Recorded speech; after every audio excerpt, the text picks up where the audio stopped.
tardes, soy Esteban Fuertes, moderador de este podcast número 1 que vamos a hacer sobre diferentes artistas que tenemos aquí en Ecuador, en Quito específicamente.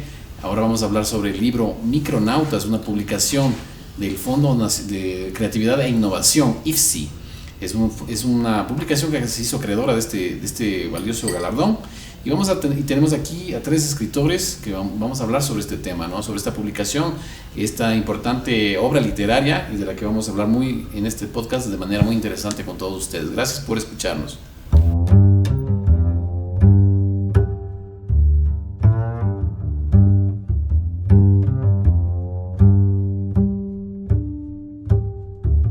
Carlos Garzón, Adriano Valareso y John Paul Solís. Bueno, háblenme un poco de esta obra Micronautas. ¿Cómo fue que nació, digamos? Bueno, nació por... alguna vez yo leí la obra de Adriano Valareso, él publicó un libro. Me llamó mucho la atención la contundencia de sus historias, me llamó mucho la atención esa capacidad de narrar en un mundo tan pequeño las cosas tan grandes, ¿no? Que nos llevan a una trascendencia mucho mayor. Y pues se me ocurrió, conversé con él, porque yo también escribo microcuentos, y le dije alguna vez que quisiera hacer una colección, una profundización de algún modo, por decirlo de algún modo, de la creatividad en lo que respecta a la micronarrativa. También conversé con Carlos Garzón, que es un poeta, y pues nos dimos cuenta que era necesario catapultar un poco, dar a conocer la literatura micro en su verdadera y su real dimensión, ¿no? Esa capacidad de traspasar la realidad y llevarnos a un mundo muchísimo mayor, o sea, una literatura breve que nos abre una puerta infinita. Esa fue la intención, pues, y pues ese fue el nacimiento de esta propuesta. Ahora es interesante hablar sobre la micronarrativa. Es decir, son pequeñas historias. ¿Qué quiere decir? Ya no son esas grandes obras que encontrábamos en los libros como de Stendhal, el Quijote, grandes libros, ¿no es cierto? Más bien ahora son narrativas que podrían estar en 2, 3 líneas, 4 líneas. Cuéntame un poco, Adriano, cómo te involucras en el proyecto, digamos, y un poco hablamos de esta micronarrativa. Sí, bueno, la importancia de leernos entre nosotros también. Por ejemplo, yo hace muchos años leí un texto de Carlitos, que se llama Invasión, y me parece un texto tan complejo y tan breve que es una línea, ¿no? El caballo que habitamos está vacío. Entonces es una referencia a la literatura, y es literatura. Y hay una maestría, ¿no? Porque el arte es más bien de quitar más que poner en un texto hiperbreve. Entonces lo que yo hago es echarle machete, echarle harto machete. ¿Ya? Y cómo en el caso de la poesía, Carlos, ¿cómo es estructurar una poesía breve? Porque claro, en teoría pensaríamos que una poesía es ¿no? grandes palabras, bastantes palabras para describir una emoción. ¿Cómo es en tu caso? Bueno, en mi caso es, agradeciéndolas aquí a mis queridos compañeros, ¿no? Y a ti también por la oportunidad.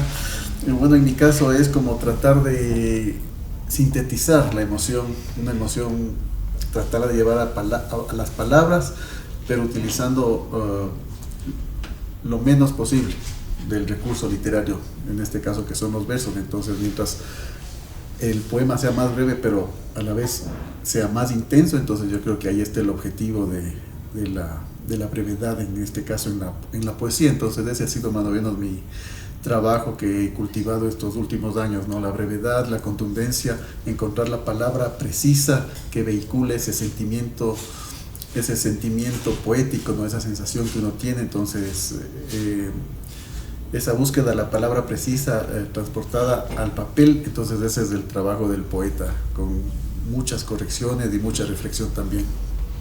¿Es tal vez esto de la narrativa breve una nueva tendencia en la literatura o ya había existido antes? Yo diría que existía antes. Desde los haikus, que son poemas hiperbreves, ¿no? Hasta actualmente la narrativa, incluso fragmentos de grandes escritores como Borges o como como Rulfo, también textos breves de Cortázar, es decir, existía la micronarrativa, incluso extrayéndola de las grandes obras, es decir, hay fragmentos de grandes obras que podrían perfectamente ser microcuentos, ¿no? El más grande o el más reconocido microcuentista, Augusto Monterroso, el dinosaurio, ¿no? el gran microcuento. Entonces, yo pienso que ahora como está el mundo de la literatura... Eso iba a hablar, ¿cómo está la literatura ahora? ¿Cómo creen que está? Bueno, yo pienso que esta capacidad de decir tanto en tan poco es un reto muy importante para los autores contemporáneos. No todo el mundo, y no es tan fácil hacerlo. Recuerda que hay poetas chinos.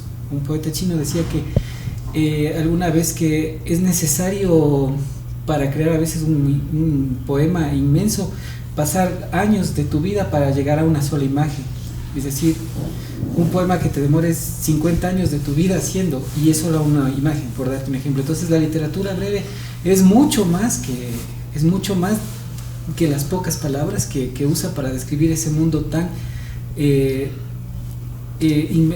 mundo inmenso que está detrás de esa idea o de esa creación. Entonces yo pienso que también ahora hay cada vez menos tiempo de crear y eso lleva a que los lectores, por ejemplo, se sientan identificados con lo breve.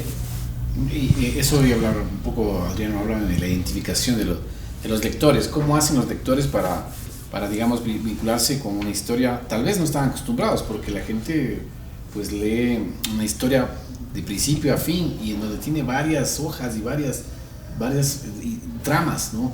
¿Cómo lo haces para, digamos, para que se sienta que es una trama, pero a la vez tenga este micro relato? Claro, o sea, tiene todo que estar concentrado en este texto, ¿no? Entonces es más como darle un golpe y ganar por nocaut. Me parece que esto dice Cortázar también, ¿no? Sí. Pero esto es, al ser más breve, este golpe es más contundente, correcto, más certero. Entonces, en una sola línea vos puedes tener la trama, puedes tener el personaje, puedes tener la atmósfera. Entonces, lograr todo eso, claro, como te decía, hay que echarle harto machete. O sea, hay que más que escribir y escribir, hay que pulir, sacar. Creo que en eso se parece un poco quizá a la escultura, que trabajas en bloque y vas sacando.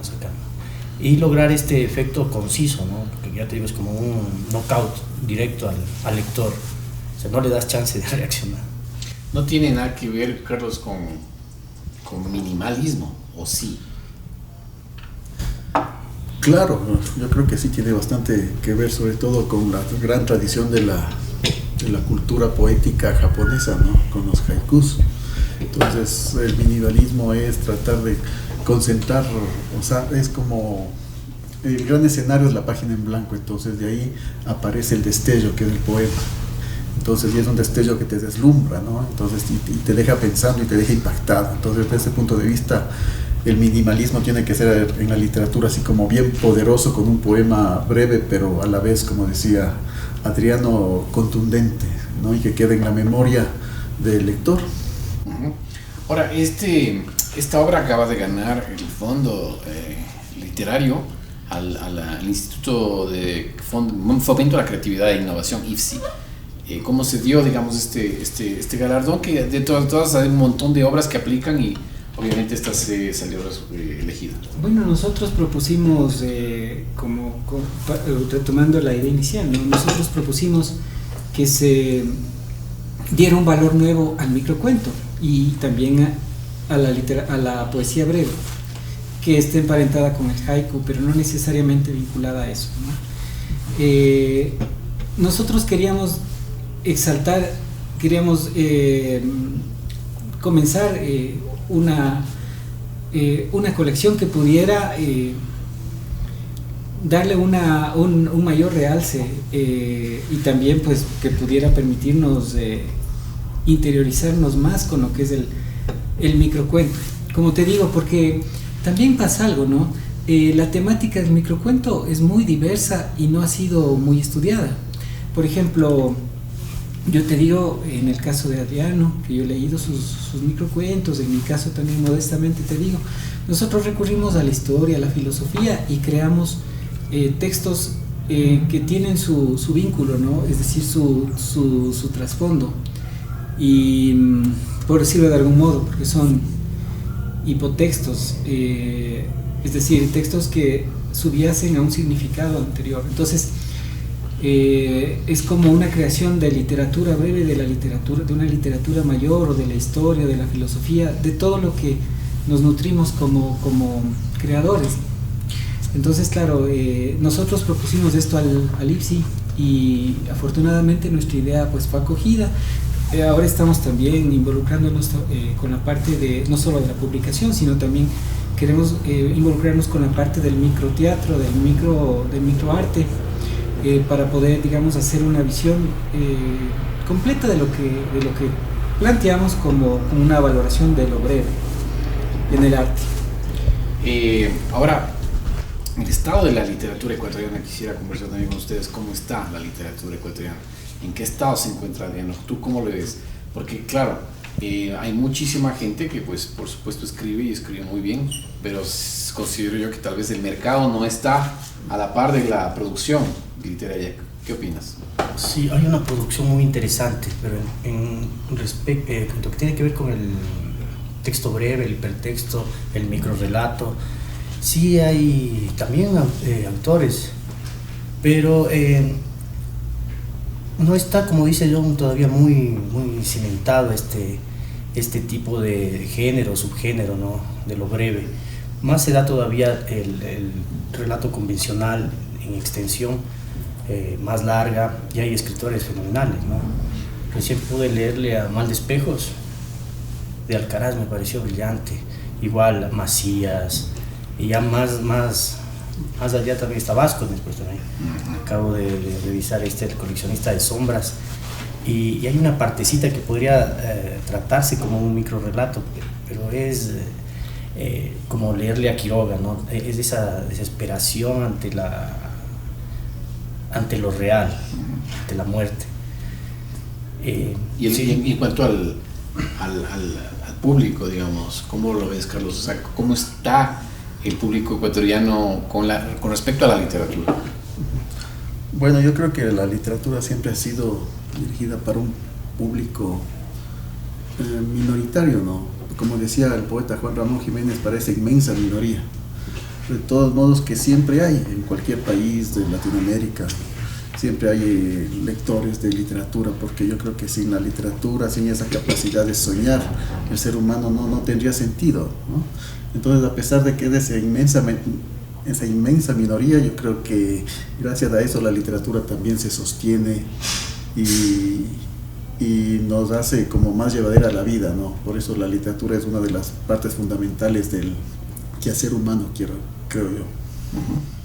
Y bueno, ahora hablando de este fondo que han ganado, digamos, ¿cómo lo ves?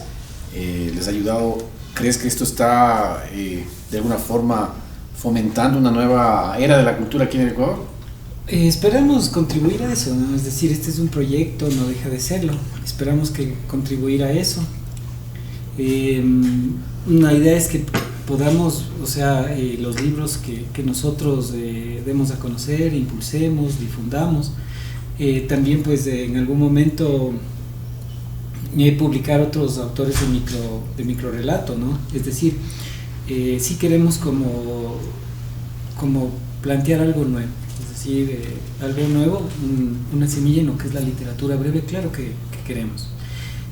Sobre todo porque, como te digo, me parece que merece una mayor atención, una mayor reflexión, porque, como te digo, o sea, nuevamente, detrás de un texto breve hay un universo entero. Ahora sí, hablemos de la obra en sí, de estos universos breves que nos dice John. Cuéntame una historia tuya, has preparado acá, nos va a contar una historia, nos va a leer una historia de su libro, de la publicación Microcuentos específicamente, ¿no? Vamos a ver. Ya. Bueno, este texto pequeñito se llama Bruja. Te lo dijeron, pero nunca creíste que estabas casado con una bruja, hasta que la viste flotando en la cornisa, dejándote solo con el adiós de su último hechizo.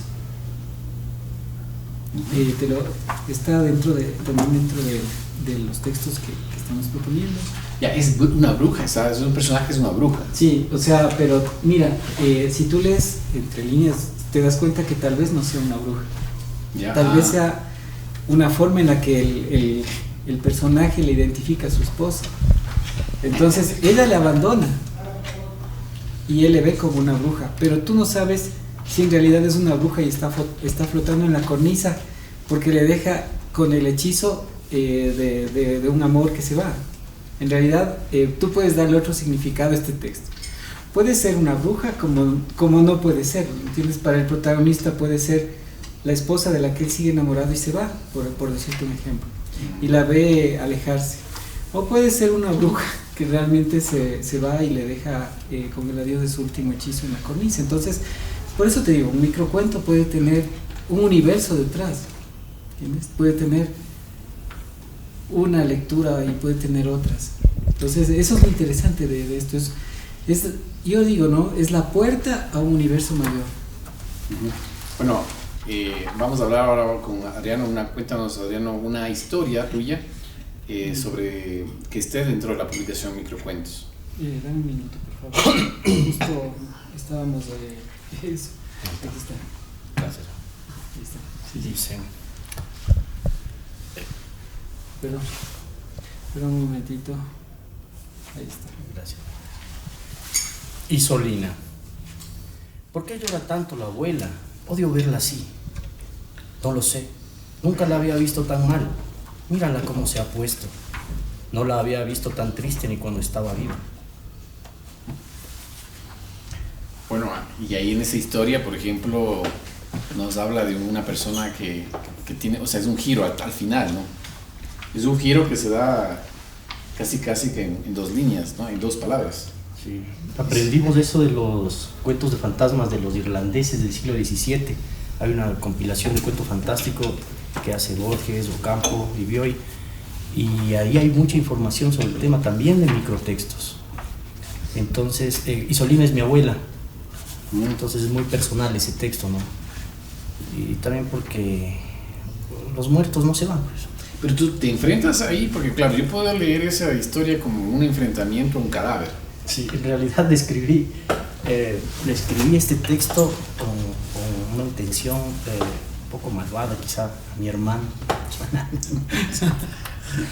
Sí. ¿Ya? ¿Qué pasó pero ahí? claro, esa es una cosa personal, digamos, ¿no? Pero como dice John, o sea, no es el texto en sí, sino es el ojo que lee ese texto. O sea, quien completa, digamos, el acto literario es el lector. Es el lector. Claro, porque yo tengo, por ejemplo, la historia particular de este texto, por ejemplo, con mi abuela, con mi hermano, pero esa es una situación mía, digamos, que si otra persona va a verle diferente al texto. O sea, depende del equipaje, ¿no? Del lector. Ahora hablabas de una experiencia con tu hermano, ¿es cuánto? Que se llevó los aguacates. Sí, de todo el árbol. ¿Cuánto eso afecta, digamos, a un escritor específicamente? O sea, bueno, es universo, por supuesto, pero una situación personal, ¿cómo trasladarla, digamos, a la literatura en tu caso? Sí, hay que tener una cierta habilidad, espero tener esa habilidad, o al menos trato de ejercitarme en esto. Y la cosa, claro, es mostrar, pero mostrar lo artístico, digamos. Que no se vaya en una descarga de chisme, de rencor, de mala onda. Pero claro, los motivos son los que me toca vivir. O sea, uno escribe de lo que lee, de lo que camina, de lo que vive. Ahora vamos, Carlos, con un poema tuyo que nos vamos a escuchar, vamos a interpretarlo también. Muchas gracias. Bueno, voy a compartir un par de poemas muy breves, ¿no? Este se titula Camping y es dedicado a mi padre, Nelson Garzón. Ese río de la infancia, disecado como un mirlo, aún canta en mi memoria. El siguiente se titula Whitney Soul y es dedicado a Whitney Houston. Amor, mientras tu voz se apaga, un coro de niñas con alma de abeja enciende tu imagen en mis ojos. Así cuando llore, las lágrimas serán los silencios que endulzarán mi tristeza. Y por último, este poema titulado Éxtasis. El poema levita, trémula sombra en esta hoja vacía. Ahora me parecía esta metáfora. ¿Qué pasó? No. Ahora me parecía esta metáfora interesante, ¿no? Decías coro de niñas con alma de abeja. Es una linda imagen, ¿no? Es una linda imagen. ¿Qué querías, digamos, construir ahí? Bueno, cuando uno escribe es como que recibe como un mensaje un poco misterioso, entonces uno es como el traductor de esa sensación. A veces es un poco difícil explicar los poemas porque uno escribe bajo como una especie de trance, ¿no? Entonces más o menos uno después de escribir, uno recién se va dando cuenta, más o menos poniendo un poco de lógica o la causa y el efecto de por qué escribió este verso o este otro, ¿no? Entonces simplemente esta era una sensación de querer como conectarme con la voz de Whitney Houston, entonces las imágenes fueron así como... ¿Te gusta mucho la música de ella? Sí, me fascina, entonces fue un afán como de conectarme con su espíritu a través de la poesía, entonces las imágenes como que afloraron, como a lo mejor el espíritu de ella me los dictó. Yeah. Algo así, suena muy bonito, pero a lo mejor sea así también. Y del último poema del que hablábamos, Éxtasis. Cuéntame un poco de eso. Bueno, a ver, también mi trabajo poético se basa en lo que es la poética, o sea, una reflexión de lo que es el lenguaje en sí mismo.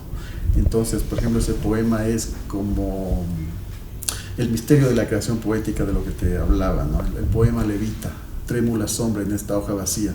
Entonces, el poema es como lo inacible, ¿no? Entonces, lo que tenemos a veces son solo el reflejo, su sombra, que son las palabras, pero el poema en sí es a veces inacible, imposible de alcanzar, en este caso como llegar a la perfección de lo que uno quisiera transmitir a través de las palabras.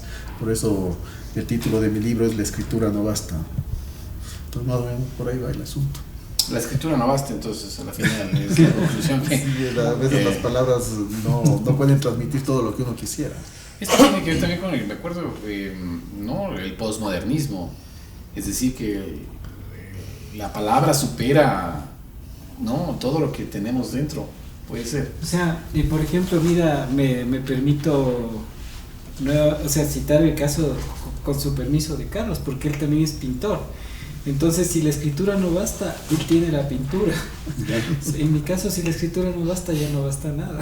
Ya no basta nada. Pero bueno, quisiera retomar solo una idea que dijo Adriano que me parece importante, interesante.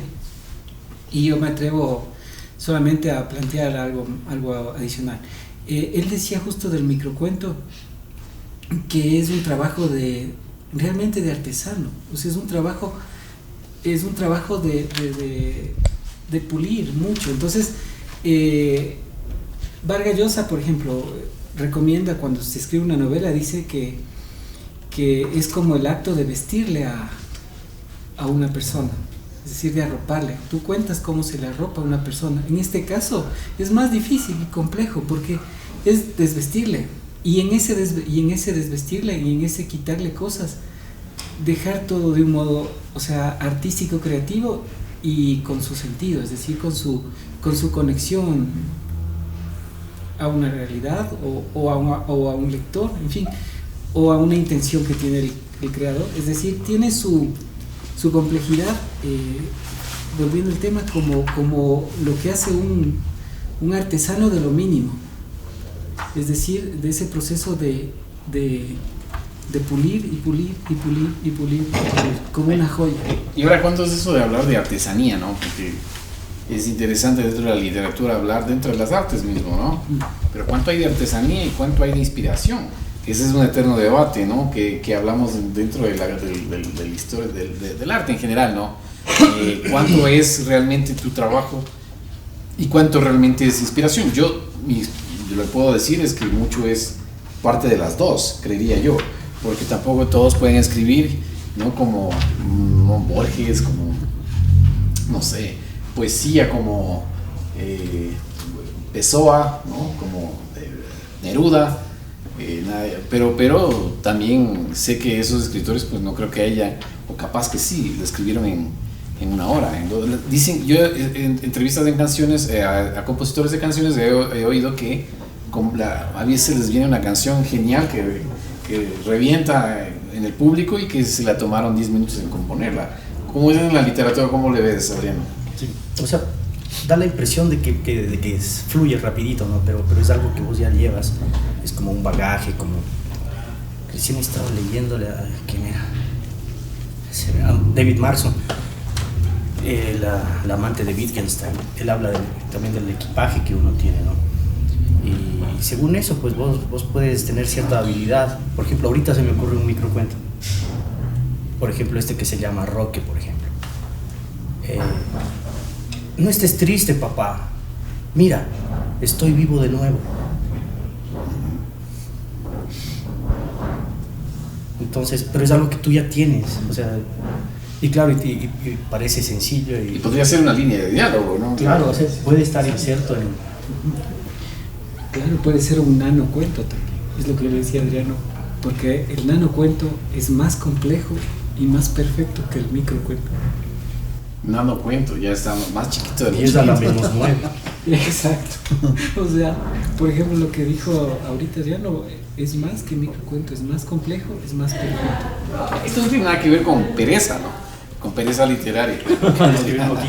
No, que va, no para nada. Es, o sea, lo que te decía es que, bueno, ahora hay una crisis como de lectura y todo, pero también, en este caso, hay una crisis creativa y el microcuento puede ser una salida a la crisis creativa, ¿no? Porque mucha gente, muchos creadores, necesitan decir mucho en poco. Es su espíritu creativo. Entonces, yo sí te puedo decir que no tiene nada que ver con la pereza creativa, para nada. Es más, un microcuento como el que acabó de decir Adriano, un nanocuento puede decirse, puede ser todo un mundo entero. Mira, él habló de un personaje Roque, ¿no? Date cuenta, ¿a dónde te lleva eso? ¿Quién era Roque? ¿Por qué se aparecía? ¿Por qué le dice eso al papá? En fin, o sea, es un universo entero alrededor de esa historia y puede llevarte a crear una historia inmensa, infinita incluso. Es decir, es una puertita apenas. Ya, y hablando del erotismo, en sus historias hay esto, está la lujuria, el erotismo, la pasión. Carlos. Bueno, yo creo que así 100% así específicamente poema erótico, quizás no.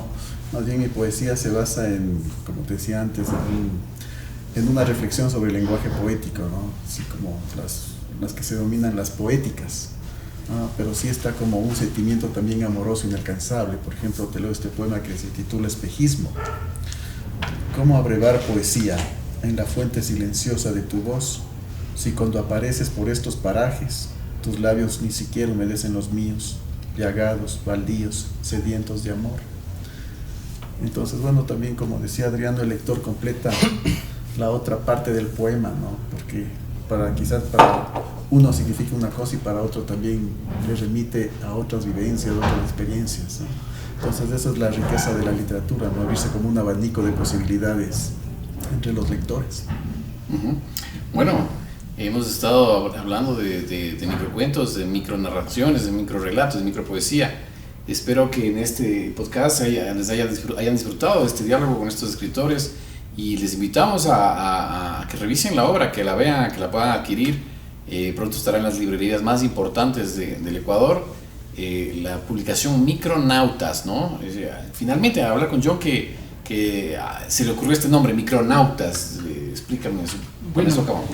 O sea, en realidad Micronautas, en términos generales, es un concepto que se lo ha ganado el cómic, por decirte algo. Es decir, se lo ha vinculado expresamente al cómic. Pero en este caso yo pensé y dije, ¿por qué no puede tener una polisemia este término? Es decir, ¿por qué no puede significar algo más? Es decir, un viaje a lo interior. Es decir, una palabra que dice mucho un concepto que dice mucho de lo que hacemos quienes creamos micronarrativa. Ahora, lo que te puedo decir también es que en este viaje interior y lo que nosotros planteamos, los cuentos no son solo de los microcuentos y los nanocuentos, puede decirse, no son solo historias de misterio, por ejemplo, de fantasmas o historias de amor, o truculentas, en fin, es un universo que te lleva a múltiples temas, a la ciencia ficción, a la historia, a la filosofía, es decir, es un universo que te abre muchas puertas. Por eso pensé yo que Micronautas podría ser un término muy polisémico para un proyecto como este. Bueno, muy interesante. Finalmente, agradecerles por haber venido a este primer podcast que vamos a hacer. Síganos por nuestras redes sociales, Micronautas, ¿sí? En Facebook, en Instagram, ¿sí? Y bueno, gracias por venir. Gracias a todos el equipo de producción. Gracias. Gracias, Esteban.